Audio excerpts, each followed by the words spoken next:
It's time for the Sum of the Above Education News Comedy Quiz, the podcast your parents begged you not to hang out with after school. I'm one of your hosts, all-around education policy guy, Paul Richmond, and as always, I'm joined by speaker, author, teacher of the year, and the artist formerly known as the rappin' mathematician, Alex Kajatani. Heyo, and welcome everyone. We are so grateful to all of you for listening, and a special shout out this month to what we've recently learned are many new listeners from the United Kingdom, Paul. Wow. So UK listeners, please don't hesitate to send us your ideas for future quiz questions so we can make fun of your school system too.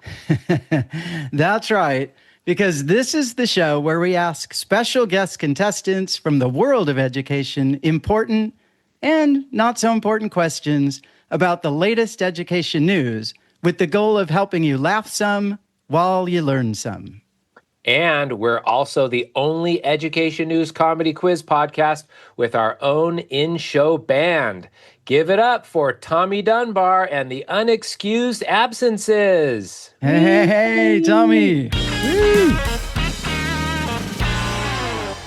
All right, well, Alex, we are in for a lot of fun and news today.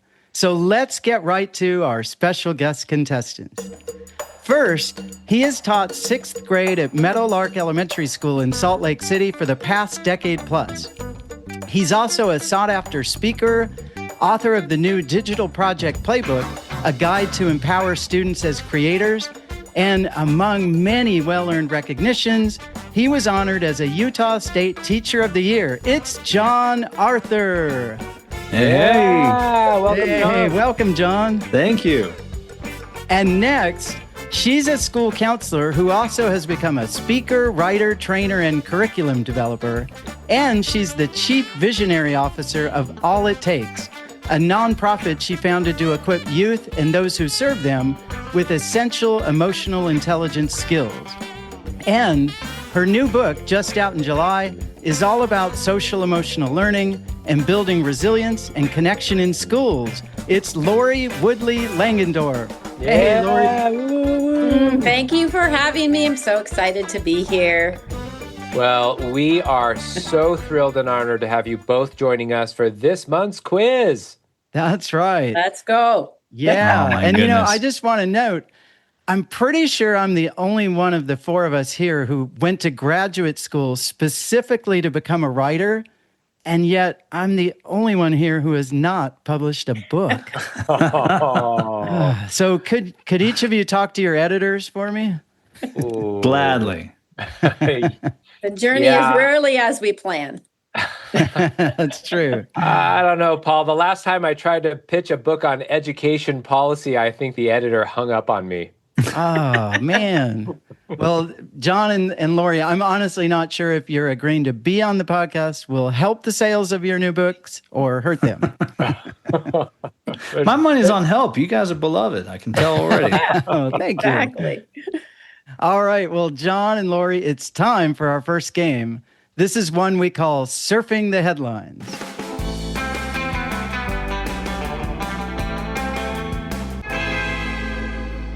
For this game, Alex is going to ask each of you a question about an education news story that recently made waves.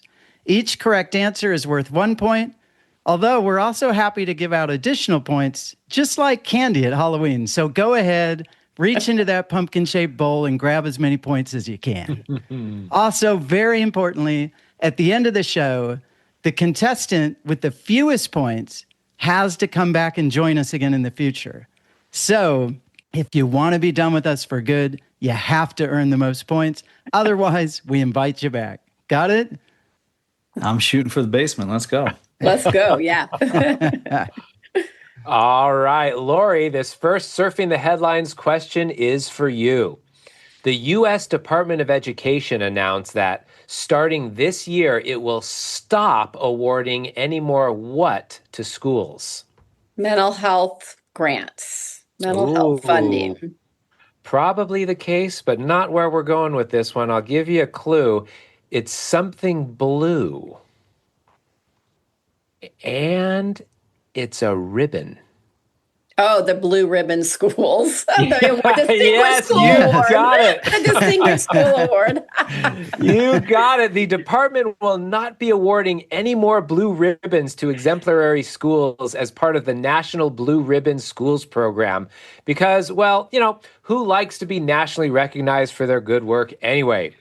The administration abruptly announced to state officials that it was doing away with the long-standing program, which highlights high-performing public and private schools and schools that have successfully narrowed academic gaps between student groups. I will say we understand also that the White House has neither confirmed nor denied that the president himself pulled the plug on the program after officials told him it was way too late to change the awards themselves from blue ribbons to red hats. Yeah, and I'll be honest. I do often fall into the crowd of folks who feel like there's a concerted effort going on right now to dismantle public education in the United States. And I tell you, there's no quicker, easier way to dismantle a public education system than turning off the spotlight that you shine on the best and brightest. And there's no easier way to drag us down than failing to recognize the schools that are lifting kids up. Yeah. A bit more detail on this story, too. The Blue Ribbon Schools program actually began in 1982 under Ronald Reagan, Secretary of Education, as a way to bring exceptional U.S. schools to public attention. In explaining the end of the program, a current department spokesman said that the move was, quote, in the spirit of returning education to the states. Ah, there we go. So, excuse me. Alex, you're choking on the idea of them getting rid of this program. I feel you, Alex. Like it's very upsetting. Yeah, exactly. For once, I can't find the words. Wow.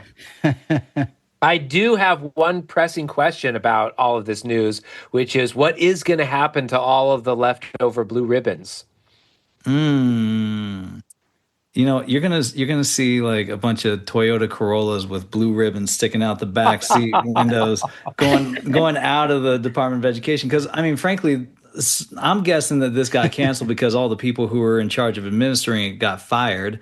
They were among those who were laid off in the downsizing of the department. So I'm guessing people already took those with them. Right, along with the staplers and the paper cutters. You made me think too, John, of the pickup trucks with blue ribbons now on the back of them, along with the flags. You're gonna see it driving down the freeway. That was the best school, 2024.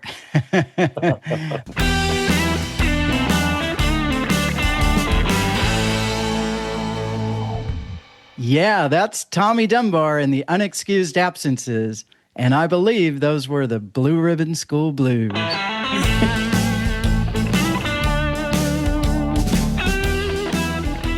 All right. Well, John, this next Surfing the Headlines question is for you. According to a recent survey, 8th grade students are less likely than they were 5 years ago to say that science class what? Matters? You got it. Whoa. That science class matters. Between 2024 and 2019, the percentage of students saying making an effort in science class is worthwhile dropped from 60 to 52%. The survey of 8th graders was part of the National Assessment of Educational Progress, or NAEP, which was recently released. The number of students saying they enjoy science activities and those saying they think science will help them when they're not in school also dropped significantly. When asked to comment on the survey, one 8th grader reportedly said, "What? Did some scientist come up with that?" Was that your 8th grader voice, Alex? No, that was me as an 8th grader doing my real voice. Wait, what? You were a manly 8th grader, man. My voice was busy cracking. Thanks. So just to add on to this story a little bit too, the students' general interest in science decreased, along with, unfortunately, their scores on the 8th grade national science test. According to Matthew Soldner, acting commissioner of the National Center for Education Statistics, and quite possibly the only person still left at that national center, these data clearly underscore ongoing struggles for eighth graders. Yeah, and that follows the trend that our young people don't see themselves in their future. They don't, like what's being taught and what's being argued about that they're watching online is like global warming doesn't exist, but the science says it does. What do they believe, right? That the amount of information coming at them, then the amount of restrictions that our education system is putting on teachers themselves on what they can say and can't say, what they can teach and not teach, regardless of whether it's scientifically valid or not, makes all of it feel like irrelevant to our kids. Yeah, and teachers are battling on two fronts. On the one front, we're trying to make this content engaging. On the other side, we're also battling against all those people who are trying to tell the world that science doesn't matter, that scientists are not to be trusted, that teachers are not to be trusted, that experts in any field are not to be trusted. All you have to do is look at the folks who are currently in charge and look at, RFK Jr. running the health department. And I'm sorry, John, we're actually going to have to take a point away from you for Oh no, RFK Jr. I apologize. You had a point, but you're back to zero. Sorry. Bring the mood down with that reference. Dang it! But you know what? I'm shooting for the basement on this one.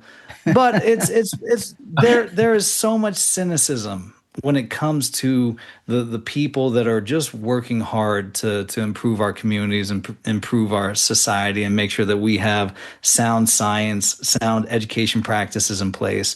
And so at the same time that we're trying to lift kids up, we're trying to fend off the skeptics and the cynics. And that's a losing battle.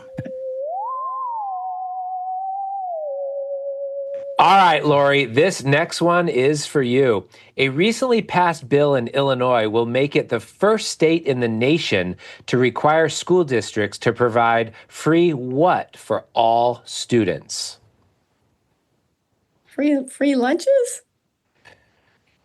Getting there. Kids probably won't be all that excited about it, but it is good for their mental health and well-being.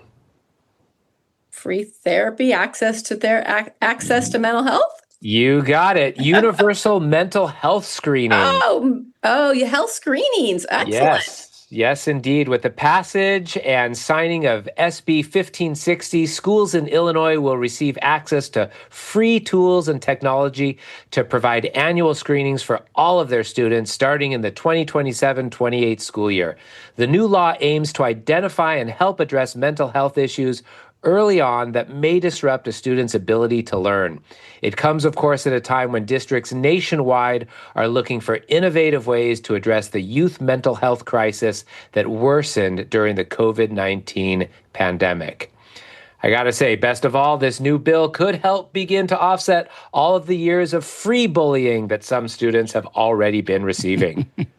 Yeah, exactly. I love that. I love the trend setting of that. Like, as a school counselor, I think that is amazing, and that they figured it out and got it passed is important for our kids. So good for them. Good for Illinois. Yeah, John, I was going to ask you, I hear a lot of teachers say, kids are just different since COVID, since coming back from COVID. What do you see in sort of with the kids that are right in front of you? If they weren't different, I'd be worried about them because, surviving a trauma like a global pandemic and the isolation that they were exposed to, if they just bounced right back, I would accuse them of being aliens. But I'll tell you, I've also seen this younger generation come up as maybe the most emotionally intelligent group of kids I've ever met in my life. We did a good job, I think, of prioritizing and centering social emotional learning and teaching them coping skills. Like, I didn't know what a coping skill was when I was a child.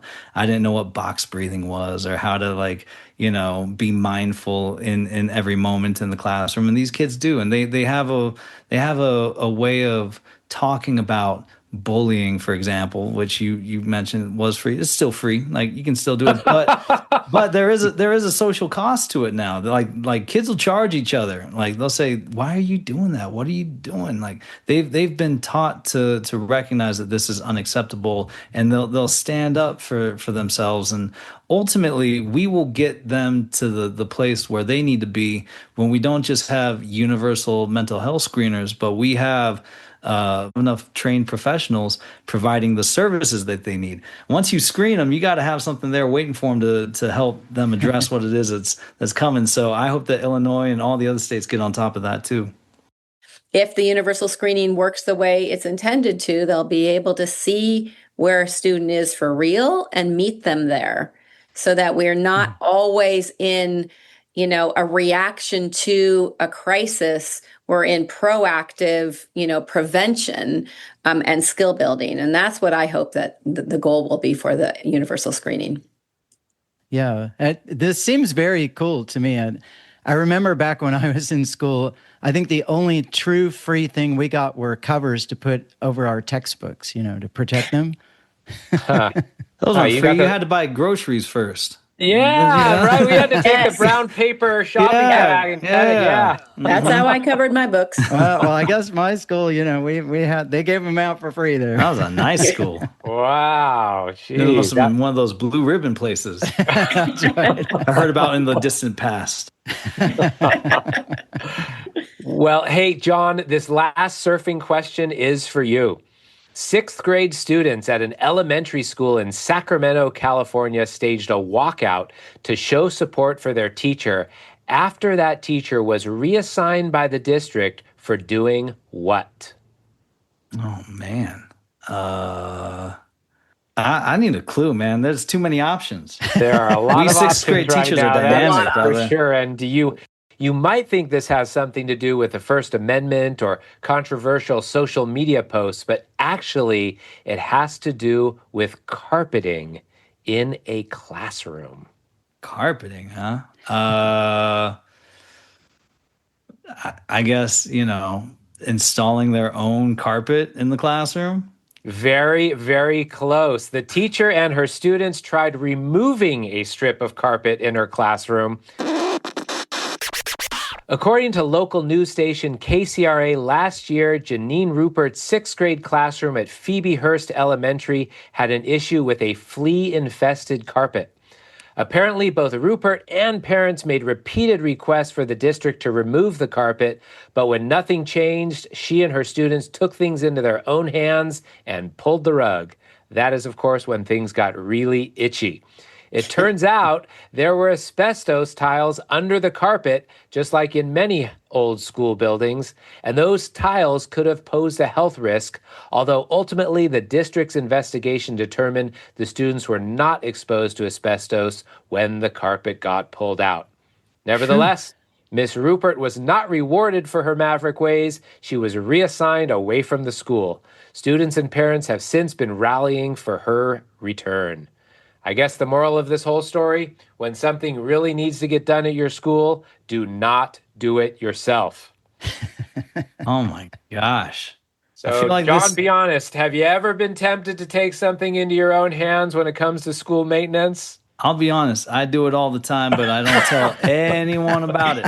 It's one of those things. Like you just do. That's part of the deal. And I don't know if there's a better metaphor for the harder things in education. Like you're like, oh man, this is a problem in education. I'm gonna help solve this. Other people aren't paying attention. You pull it back and it's like, oh no, there's something deadly underneath this. Something even worse.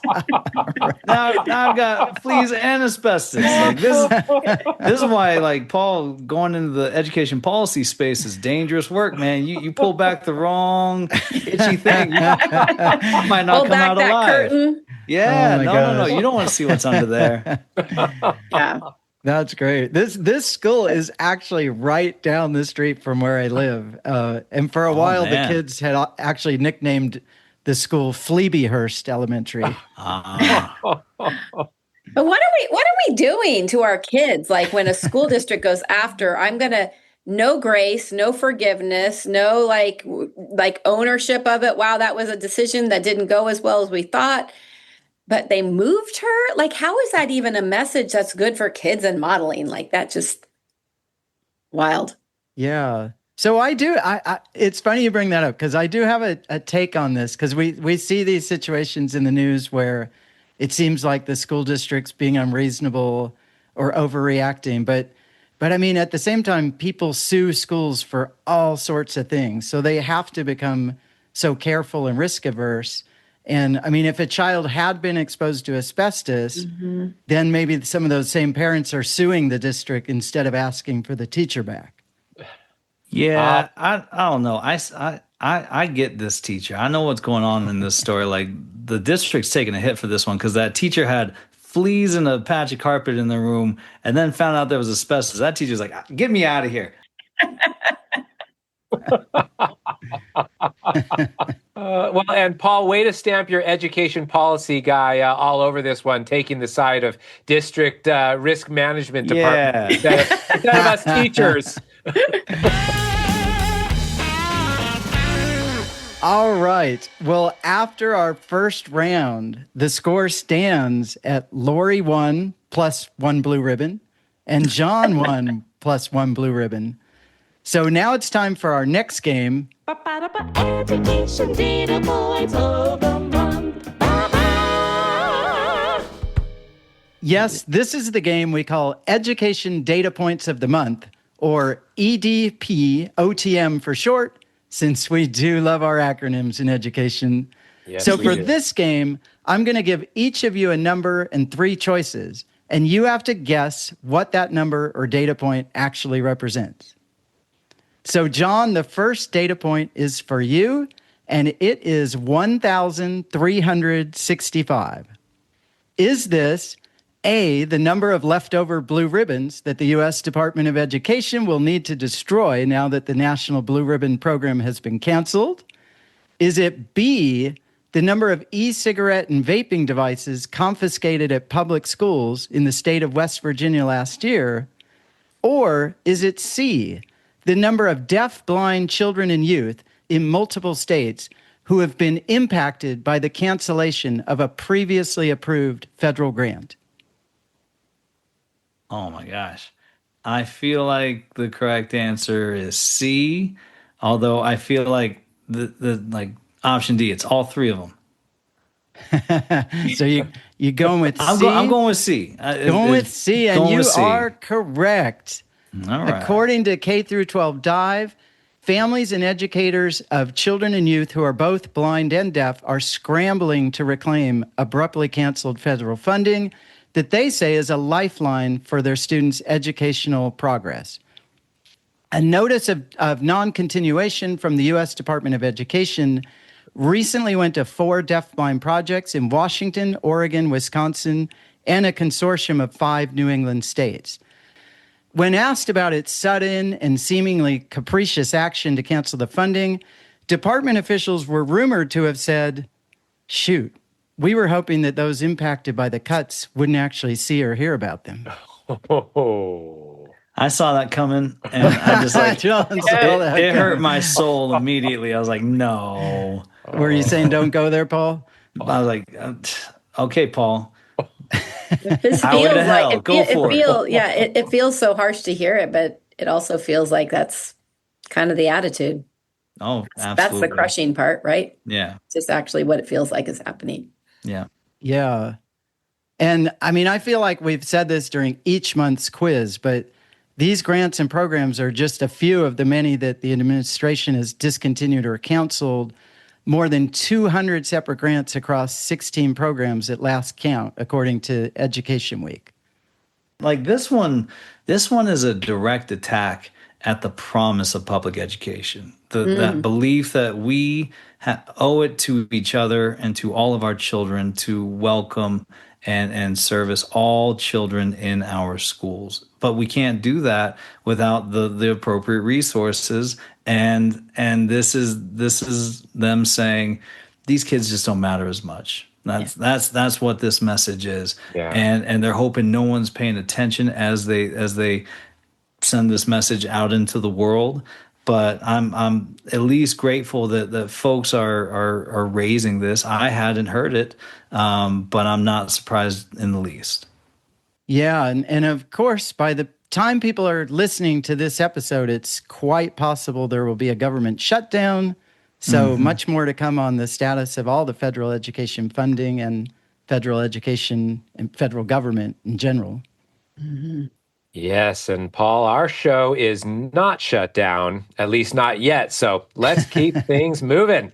All right. Next data point. This one is for you, Lori. All right. It is 1 hour per day. Is this A, the average amount of time parents spend in their cars in pickup lines outside of schools while waiting for their kids? Is it B, an hour per day, the amount of time that a new study recommends kids should spend in nature to improve their mental health? Or is it C, the amount of time Alex spends rolling his eyes whenever I start talking about education funding? I can tell you that helps improve my mental health. Well, C might be compelling, but B, an hour in nature. You are correct. Well done. Woo! I did actually read that one. Oh, great. All right. Well, the research affirms that going outside once in a while is actually good for us. One recent study conducted by researchers at the University of Glasgow in Scotland showed that kids who spend 1 hour per day in nature had a 50% lower risk of having mental health issues. And the benefits, especially improvements in behavior and social skills, were even stronger for children from lower income households. Hey, maybe you hold science class outdoors. So, good for mental health, good for making science matter. This reminds me of anytime I read a study that feels very well researched, but is also a no-brainer. I didn't need this thing to tell me that the research shows that an hour a day outdoors is good for human beings and especially for children. And it's this no-brainer understanding that led me in the last couple of years to take kids on overnight camping trips. We've been doing that in 6th grade. And I tell you, there is nothing more joyful than watching kids who come from an urban Title I setting like mine. You were just talking about kids from low-income neighborhoods and backgrounds. You watch them get up in the mountains and suddenly be like, so this is hiking? Like, yes, this is hiking. You go from here to up there. I'm like, oh man, this is great. I'm gonna be a hiker one day. I'm like, you're a hiker now, brother. Like, oh my God. And like their mind is blown. But just when they say things like the air is so nice and everything just feels so fresh out here. You realize that their soul is being cleansed. It's not just good for their body and their mind. Just as human beings, they come away feeling better and better equipped to deal with the hardships that the world is trying to bring their way. That's so absolutely true. I work right now. We're in the middle of 1,000 sixth graders, John, with outdoors, in nature, hiking on a ropes course, and doing social emotional literacy development. And every day we get anonymous surveys back, like 1,000 of them. These sixth graders do them. And a hike is one of the things, even though ropes is like the big thing, right? A hike, so many kids say, I didn't think I could do it, and I did. And it's so great. And we have these 7-minute silent sits, and they're like, I heard a bird. Like, they've heard a bird before, but they never paid attention to hearing a bird before. Wow. And it's so what you're saying just kind of gives me good bumps, John, because it's dramatically healthy for our kids to be outside, for us to be outside. Absolutely.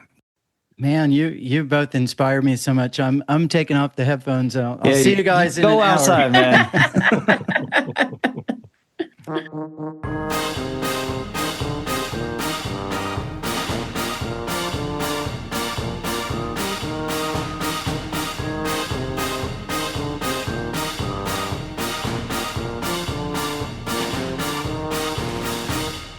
All right, it's time for a new game that we are calling To Ban or Not to Ban. We've all been hearing, of course, a lot lately about cell phone bans at schools, and of course there are book bans and DEI bans. It turns out there's a long and storied history of trying to ban things at schools that our crack research team looked into. So in this game, I'm going to name some common items, and for each one, you simply have to say whether it has ever been banned by a school. So banned or not banned. We'll alternate with the questions, and John, we'll start with you. The first item is red ink. Has this ever been banned or not banned in schools? You know what? I want to say it's been banned. My mom's Korean, and she said that red ink was bad luck anyway. Ooh. So I feel like somebody at some point was like, you know what, red ink is making kids feel bad. Let's mark them down with some green ink. It'll feel better, you know. So yeah, it's been banned. So you are correct. Red ink was banned. In 2019, a UK school made headlines for banning teachers from using red pens to grade papers.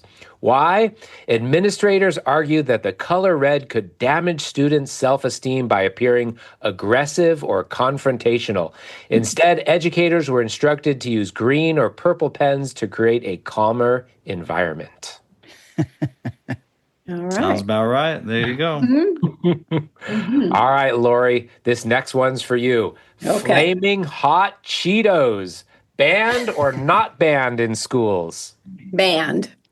You are incorrect on this one. They have not been banned, although, get this, in 2018, a Texas middle school did ban backpacks after a series of messy incidents involving crushed bags of Cheetos that were left in hallways and which stained floors and lockers.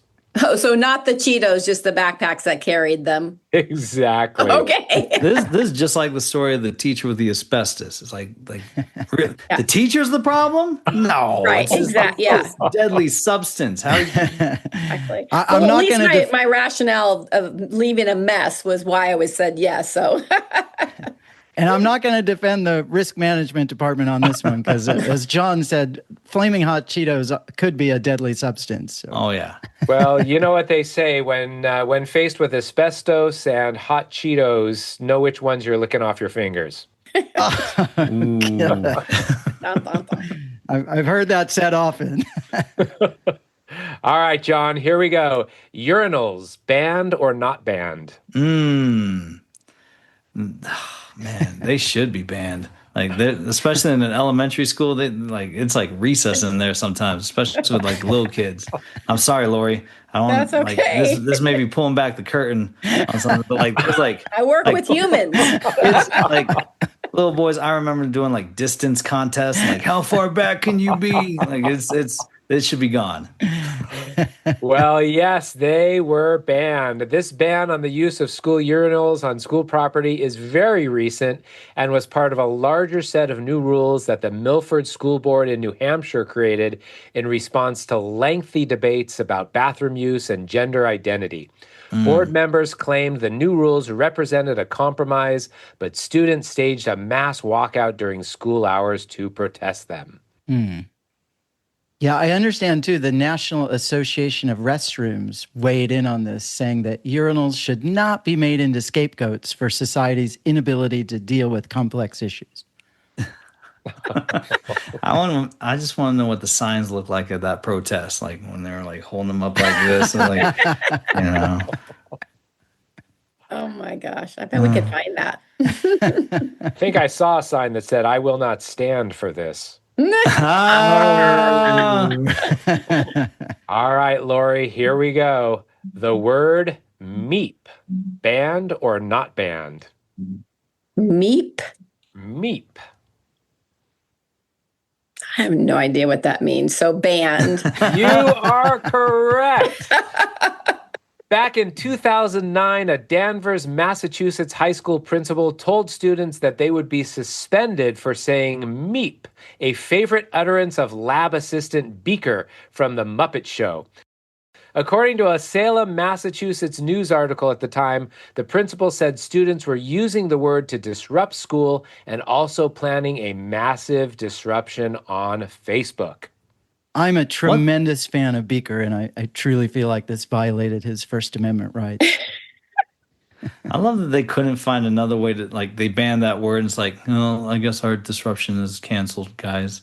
'Cause we can't find another annoying word to throw out the learning environment. Exactly. Like, let's take this one word out and not believe that kids are creative enough to figure out another one. Like, how do you chase that? Okay, John, here we go. Chapstick, banned or not banned? Chapstick.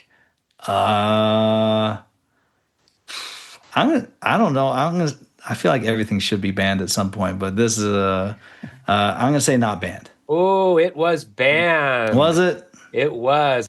Augusta County Public Schools in Virginia had a ban in place for several years during the 2010s in an effort to protect the health of all students. A previous disease outbreak and advice from the local health department led to the ban, since children tend to share lip balm and lipstick, and those objects can become a health concern.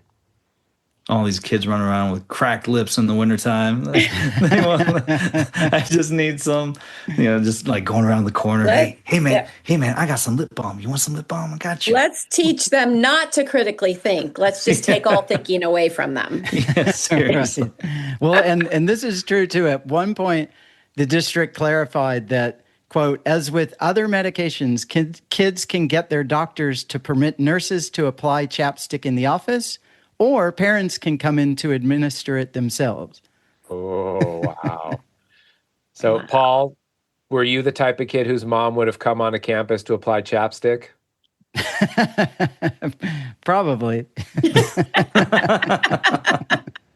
When I first heard about the story, I actually thought that it had something to do with, kissing, like applying chapstick and then kissing each other or something like that. And I had this flash to my own. I don't know, this may be getting a little off topic, but I had an auntie Tommy who she was the aunt who always went for the kiss on the lips when when you'd go see her at the holidays, and so it was I was always greeted at the door with a big insistence of a kiss on the lips. So I was definitely trying to avoid that chapstick. But you critically thought that through, right? You decided for yourself that didn't make a lot of sense to you.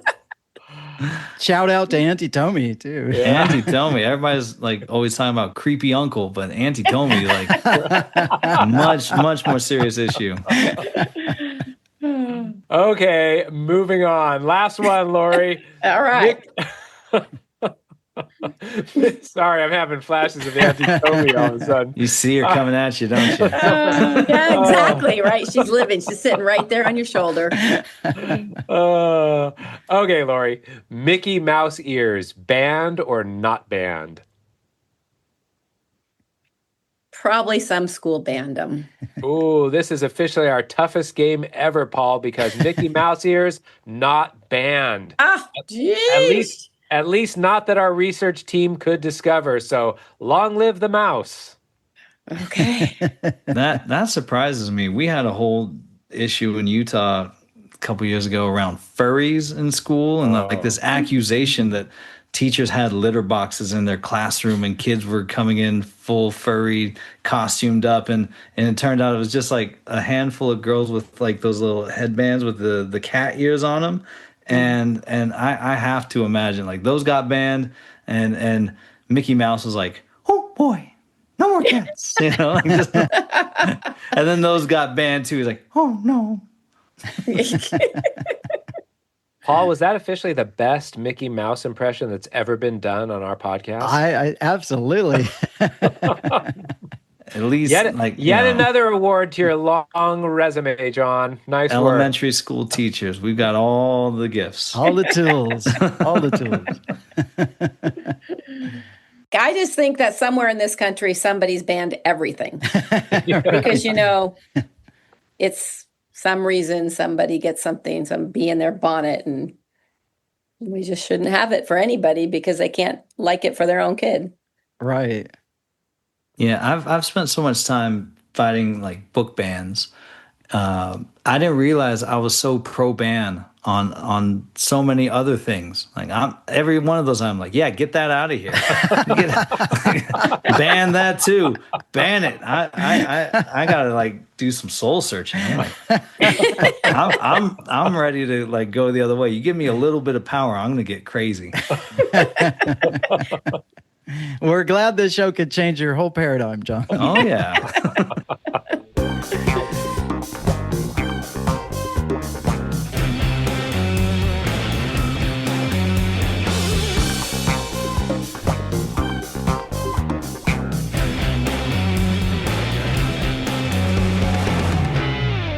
Yeah, that's Tommy Dunbar and the Unexcused Absences with their medley of music that at one point in time has been banned or not banned.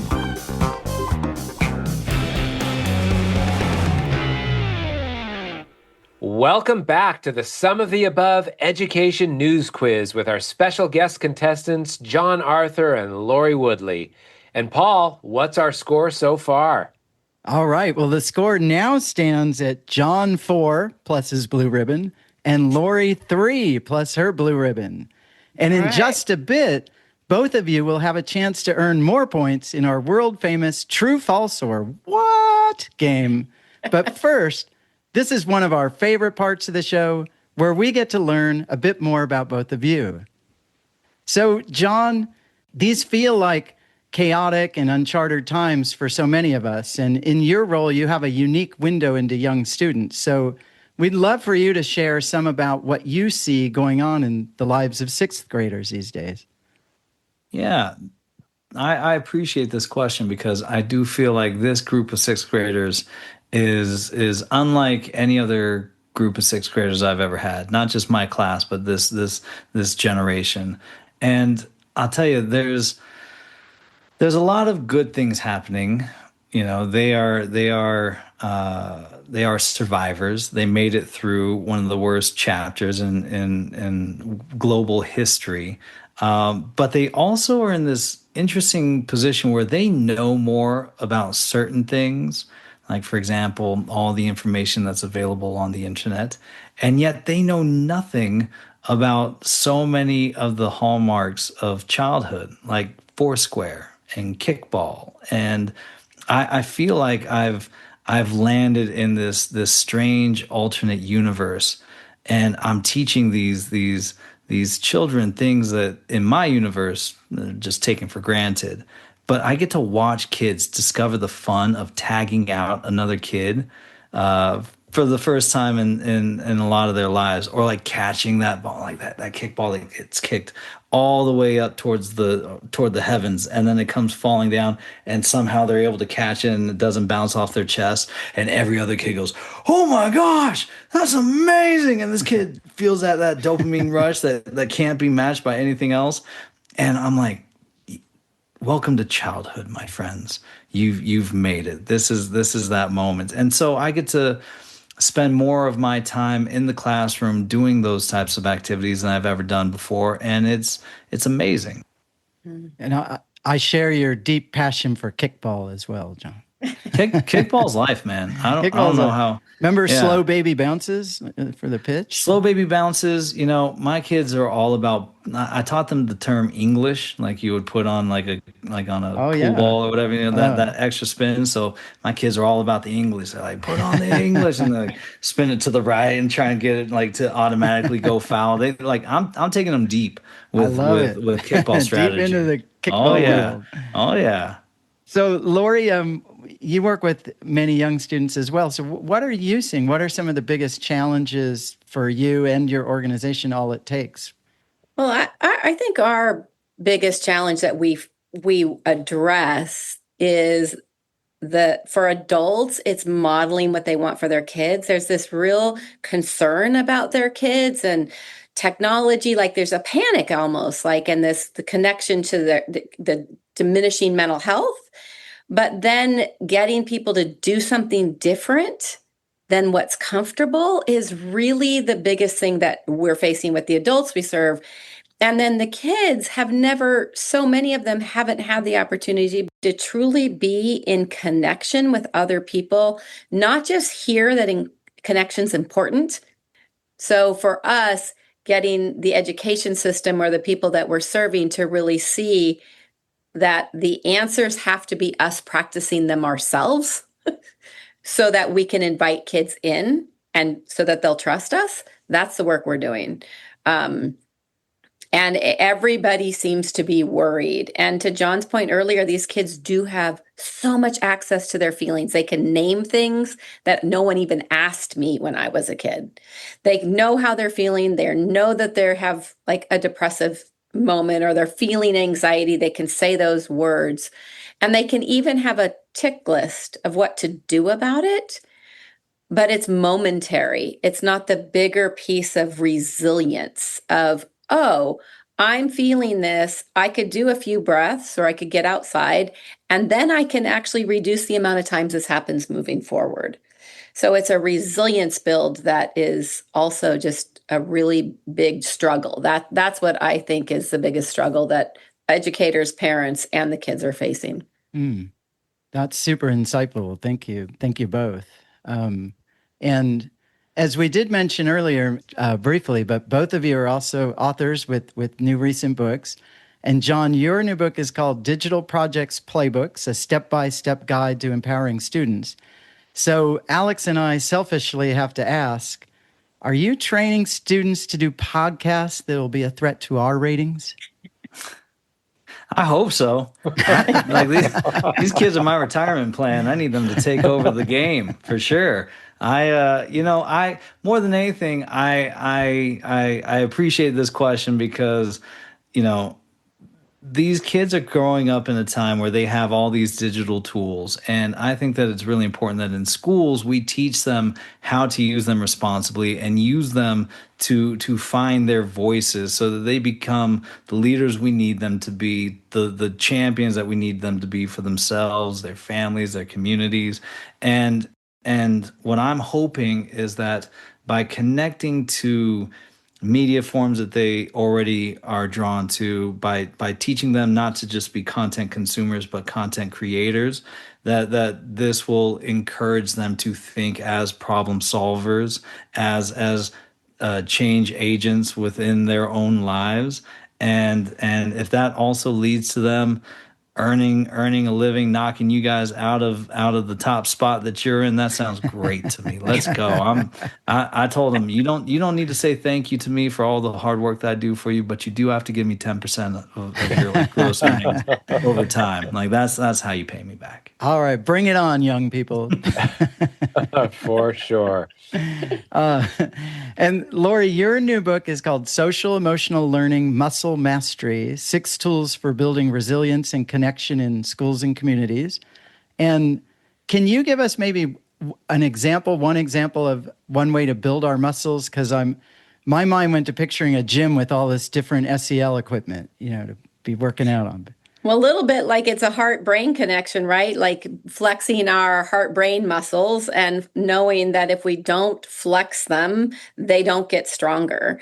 And so I think that the simplest way is muscle one is Q-tip, quit taking it personal. Start flexing our ability to take a situation and then teach this to our kids. Like whatever's happening out there isn't about me, it's about them, right? What's happening isn't happening to me, it's just happening. And then we can manage our own self-regulation and our own response to things if we're practicing flexing those heart-brain muscles, which is what we call SEL muscle mastery. That's great. I've never heard of Q-tip. I love that. That's a good... You never heard of it, Paul, or you've never used one? What? No, I feel like we're getting a free session here in addition. I love it.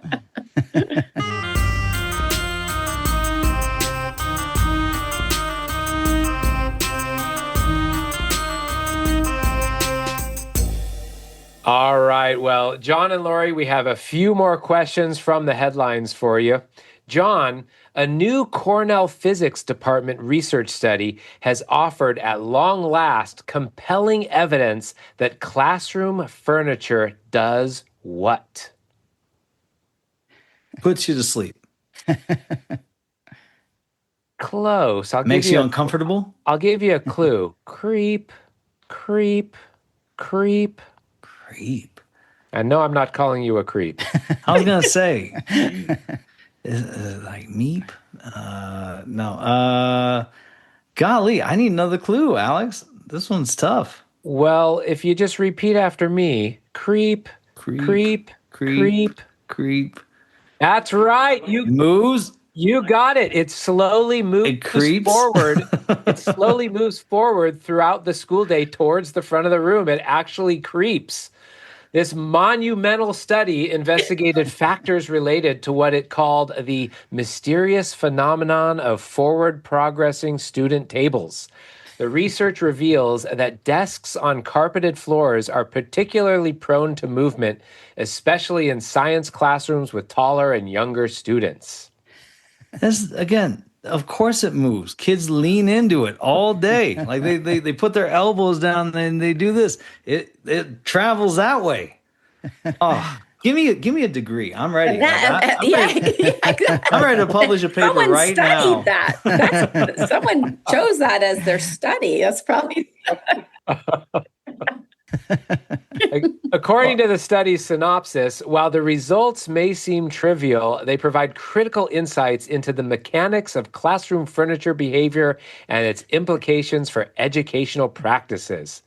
Kind of sounds like something you might write, Paul. Maybe something for your new book. The paper offers evidence that classroom furniture has, quote, a mind of its own. No, it doesn't. It has children motoring it. That's not a thing. This is I got a seriously strongly worded letter I need to write right now. It's not classroom furniture. You put a bunch of 11-year-olds in office furniture, they'll move it too. By they're just leaning into it and like kicking their legs and stuff. It's not a phenomenon. Yeah, exactly. And I'm not sure it has any significance and implications to the educational system. Yeah, no, I like, have they not seen teachers who have like masking tape on the ground where like this desk is supposed to be here, so when it moves, move it back to this spot, child. Like that's what I want in the finding section. Like, we know it's going to happen. How do you lock it in, and also how do you just like teach kids to bring furniture back to where it's supposed to be? Yeah, right. At the end of the day, just put it back where you found it. Yeah, it's going to move. So you want to stop the furniture creep? Is that your movement? No, I want to embrace the creep. I want to accept the fact that this is what happens when you take creatures that are supposed to be out there in nature and you force them into these these shapes at these desks. They're gonna move. All right, Lori, one more question from the headlines for you, and this is a hot one. But let me ask you first, are you a baseball fan? Not particularly. Okay, well, social media lit up recently after a fan at a Phillies-Marlins Major League Baseball game caused a scene when she demanded that a father hand over a home run ball he just recovered in the stands and given to his young son. Video of the incident went viral, and online sleuths identified the offending woman as a school administrator in New Jersey. Calls and emails then started pouring into the school district demanding that the woman be fired. Except that, as it turned out, the woman was what? The superintendent? The opposite. In fact, she was not an employee of the district. Oh. So it was all wrong. As reported by Education Week and other news outlets, the online mob became convinced they'd identified the woman as an administrator in the Hamilton Public Schools in Hamilton, New Jersey. The next day, Hamilton administrators woke up to dozens of calls, social media posts demanding the supposed employee's firing. Two people even went through the more complicated process of actually filing formal harassment complaints on the district's website. District leaders took a creative approach to diffusing the situation, and this is totally true. They issued a statement saying, the woman identified on social media as Philly's Karen is not and has never been an employee of the Hamilton Public Schools. Anyone who works for our school district, attended as a student, or lives in our community would obviously have caught the ball barehanded in the first place, avoiding the entire situation. Oh, they brought some humor to it. Good for them. Oh, gosh. You know what? I was talking to my students about another baseball story that just came up where I can't remember the player's name, but he just hit his 60th home run in the season. He's one of, I think, 5 players who's ever done it. And the guy caught it in the stands, and this ball is going to be worth probably at least $100,000, you know, as a piece of memorabilia. And even knowing this and recognizing it, he went over and gave it to a kid who was just nearby. And I use that as a story to just show students, like, see, this is what it's all about. This is how you can make the world a better place, by just spreading the love. Mm-hmm.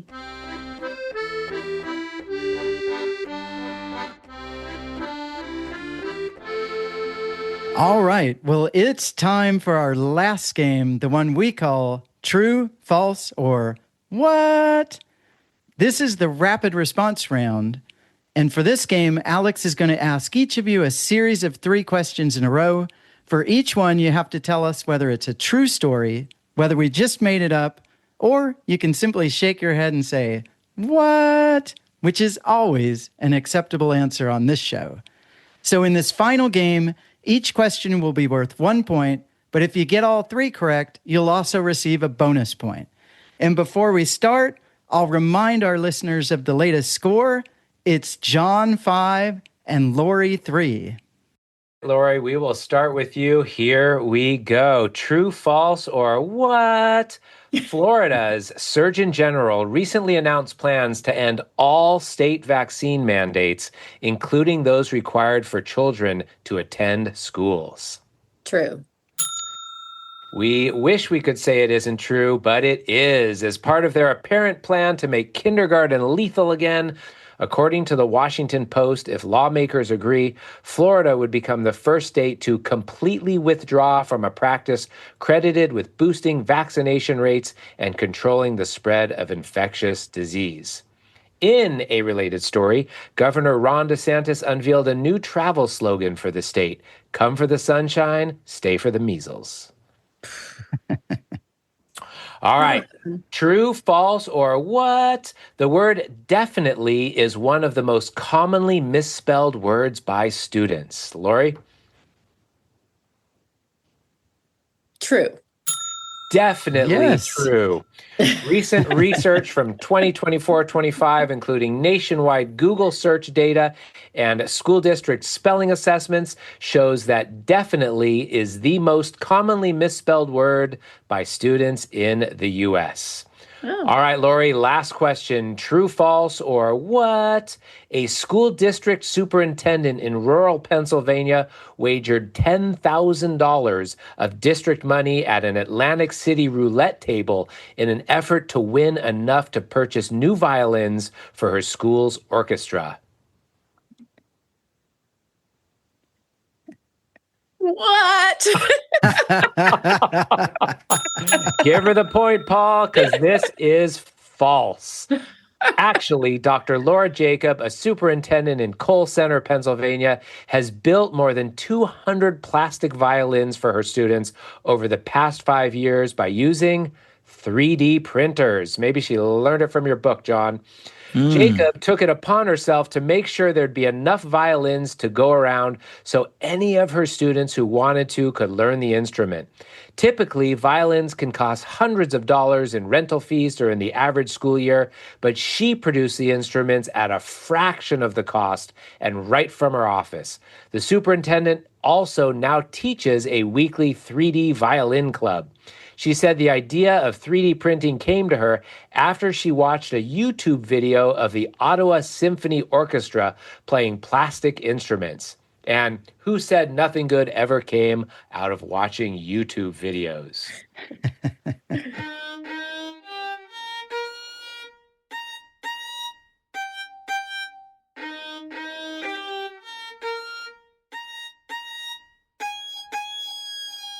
Paul, how did Lori do? Lori crushed it there. She got all 3 right, plus she gets the bonus point. So she has 7 points now. So John needs 2 to tie and all 3 to win. And remember, guess, it's the person with the fewest points that has to come back and join us. I'm gonna say I'm torn. I want to throw it, but like Right, also like exactly. Like, that's not a bad thing. You're the first person that ever wanted to spend more time with us. I find that hard to believe. All right. Well, no pressure either way, John, but this next set of questions is for you. True, false, or what? New Mexico recently became the 50th and final state to offer universal childcare. False. The first. That right? is so false. Yes. In fact, Yes. New Mexico is the first state, as you said, in America to guarantee free childcare to every parent starting November 1st. Governor Michelle Lujan Grisham recently made the announcement the state already had free childcare available to families with incomes at or below 400% of the federal poverty level. But starting in November, the program will be available to all parents regardless of income. Beautiful. Nice. That's so beautiful. And if parents act now, they'll throw in a free mental health screening as well. and maybe even a violin. All right, John, true, false, or what? A new study showed that the math and English language arts test scores of students increased by more than 19% at elementary schools where the 10 Commandments were required to be displayed. Oh, that has to be false. And it is false. There is absolutely no study or data supporting this, which actually seems to be the prerequisite for many claims made by certain public officials these days. What we do know is that in the 3 states, Arkansas, Louisiana, and Texas, that have passed laws requiring the Big Ten to be displayed in classrooms, court orders have so far blocked efforts to implement those new laws due to their violating the separation of church and state. All right, number 3. Here we go, John. True, false, or what? A North Texas high school student was named Time Magazine's Kid of the Year for creating a new app that protects seniors from cybercrime. Oh, I want this to be true so bad. So I'll say true. That is true. Online scammers beware. Don't try conning Tejas Manoj's grandparents into wiring money, because Tejas, a student at Lebanon Trail High School in North Texas, created a website called Shield Seniors that helps older adults recognize scams, analyze suspicious emails and texts, and report fraud to officials. Tejas, who began coding in 8th grade, was named Time Magazine's Kid of the Year for her work. She launched the project after someone targeted her grandfather in an email scam. Congratulations, Tejas. Hey, congrats. That's the kind of story we need to bring in here at the end, because so many of them were so depressing, but that one is beautiful. So good. Yeah. Unless she was like super motivated to protect her inheritance. If she's like, it had nothing to do with like altruism or anything. She's like, that's my money. I gotta make sure no one gets a hold of it. Nice. You took our positive story and still. Sorry, I couldn't help it. Had to go down All that road. right. Paul, how did John do? Well, John really crushed it too. He got all 3 right and gets the bonus point. So he has a total of 9, which means, Lori, you're stuck with coming back and joining us next time. That just feels so stuck. That's not stuck. That's a good thing. Congratulations, John. Woo! Yes. Woo, John. Big win. Great playing. Please bring me back anyway sometime. I'm so sorry I scored those points. No, we would love to have you both back. And Let's talk offline about co-authoring a kickball book too. Let's go. Absolutely. Well, a huge thanks to both of our guests. And John, where can people get more of you? You know what? You can follow me on social media at 9th Evermore, the number 9, TH Evermore. And if you need a little more medicine for your soul as well, you can go to YouTube and look up 9th Evermore. That's where my students post their short films, their music videos. And if you're having a hard time right now, go check it out because they'll make you feel real good. Some Wonderful. awesome videos there. I had a chance to watch them. Awesome. Yes, indeed. And Lori, how can people get more of you? You can find me at allittakes.org or selmuscles.com. Great. That's the Well, best way. thank you again to both of you. And thanks to our in-show band, Tommy Dunbar and the Unexcused Absences. And a special thanks to you, our listeners. Until next time, Alex. Until next time, Paul. And here's hoping there's no asbestos under your carpet.